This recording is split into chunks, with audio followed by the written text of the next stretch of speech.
Alright guys, I am back with my review of WWE Friday Night Smackdown for November 1st, 2013. And this one starts off with John Cena coming out.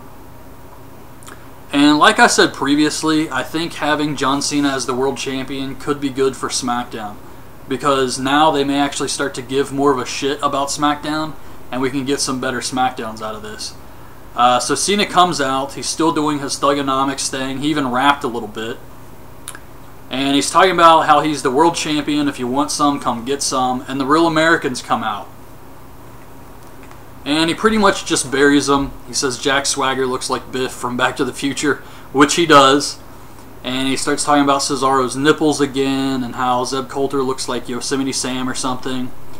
And then Damien Sandow comes out, and this was awesome.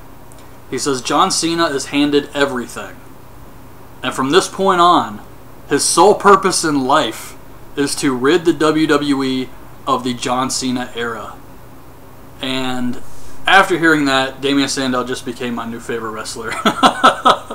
And he was great out there. I mean, he looked really intense. So all three guys get ready to jump John Cena, and Cody Rhodes and Goldust run out to get his back. And Vicky comes out and says later on tonight it's going to be a six-man tag match. So then we get a promo from The Shield talking about the Usos. They're still doing this weird thing with Roman Reigns where he's got this weird look on his face whenever Dean Ambrose or Seth Rollins are talking. And they're kind of teasing this heel turn. I heard, or not a heel turn, but him leaving the group and turning face. But I heard in the Wrestling Observer that this is going to be a really slow build and that they're not going to break up the Shield anytime soon, but they are kind of planting the seeds that Roman Reigns will be the one to leave the group. It's Dean Ambrose and Seth Rollins versus the Usos. And Roman Reigns is at ringside. Big E Langston comes down to make sure Roman Reigns doesn't get involved in the match. And the Usos win after a roll-up on Dean Ambrose. Ambrose gets up, he's pissed off, he attacks one of the Usos. Big E gets in the ring and tries to lay him out, but Ambrose is saved by Roman Reigns. And it comes down to a stare-down with Reigns, Big E, and the Usos. And they're really trying to build Roman Reigns up here. So, instead of running, Roman Reigns looks around, and then he decides he's going to fight all three of them. But the other two members of the Shield get in the ring, and they pull him back, and they all leave together. But, yeah, this was awesome. I mean, I'm a huge fan of Roman Reigns. I think he's definitely got the best look out of the three guys. He's still pretty green, though, compared to the other two. And obviously the mic skills aren't there. But he definitely has a look, especially a look WWE likes. And that's what really counts here. But yeah, JBL was really putting him over on commentary for wanting to fight all three guys. So I did like this, but yeah, if that thing about a slow burn is true, it feels like they're kind of rushing things to me. It doesn't feel like a slow burn at all. It feels like he could be leaving here in a couple months.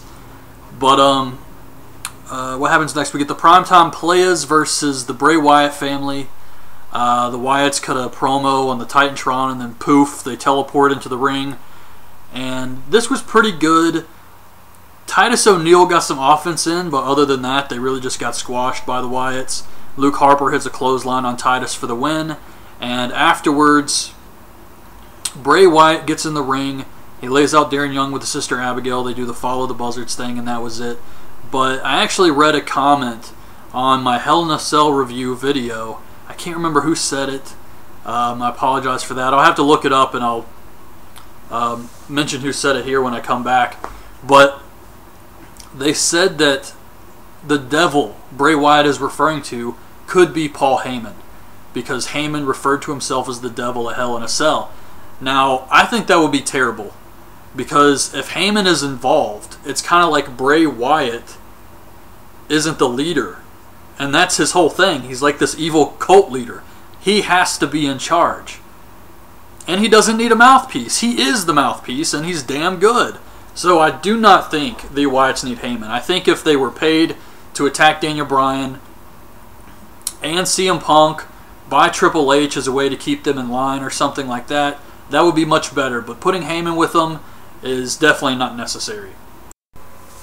I was about to upload this video and I almost forgot to mention the person who left that comment about Paul Heyman being behind the Bray Wyatt family attacks. And it was Dio Sky 93, and it was actually my Raw review, not the Hell in a Cell review. So it's Miz TV. This was good stuff here. It's Miz TV, and he's supposed to have Shawn Michaels on there. But Shawn Michaels, he says, left the building or something like that. And Randy Orton comes out. And he says that he was beating the holy hell out of The Miz, and the WWE Universe was practically cheering him on. Completely buries Miz here. I actually felt bad for the guy. And he says that the Big Show has been banned from the WWE for life. And he asks Miz what he thinks about this. And then before Miz can say anything, he just gets RKO'd. So it was a complete burial. But then something sad happened. It shows another WWE shop commercial. And the salesman this week is Dolph Ziggler. Oh, so he's joined the ranks of R-Truth and Santino now. This was disappointing to me. The amount of commercials and recaps on this show is absolutely mind-boggling. Then we get the Bellas and Natalya versus Alicia Fox, Tamina, and AJ. Natalya makes AJ tap to the sharpshooter. Then we get Cena, Cody Rhodes, and Goldust versus the Real Americans and Damian Sandow. Now this was a good match and it got a lot of time. Just a really fun match to watch. Cesaro is about to go for the big swing on John Cena, but of course they can't have Cena take that move and look weak. Cena beats Jack Swagger with the AA. So the babyfaces go over here. I'm just glad Damian Sandow wasn't the guy to take the pin. Out of these three guys, it should have been Swagger. I mean, Cesaro they can do a lot with. Sandow they can do a lot with. Swagger, I mean, he's got to be the fall guy. But anyways, yeah, that was SmackDown this week. It had a good main event, but damn, the rest of the show was just boring. Not a good show, and when I first started watching it, I was expecting a lot more with Cena being on the show, and hey, maybe they're going to start putting some more thought into this, but no, this felt like the same old crap. This was probably worse than your usual SmackDown, actually. As crazy as that sounds. So yeah, that's my review of SmackDown this week. Hope you guys liked the video. Leave your thoughts this week's show in the comments, and thanks for watching.